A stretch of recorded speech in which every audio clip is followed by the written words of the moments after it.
You ask Tiger to solve. This deals with linear equations with one unknown.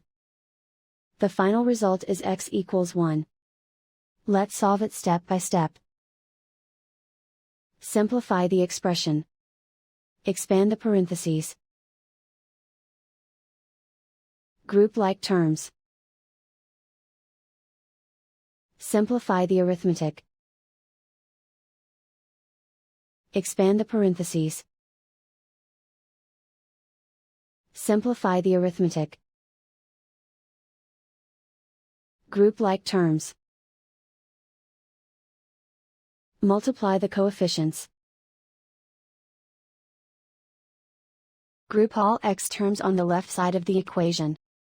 Add 0.1x to both sides. Group like terms. Simplify the arithmetic. Group like terms.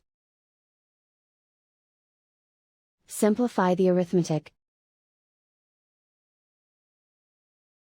Group all constants on the right side of the equation. Add 0.9 to both sides. Simplify the arithmetic.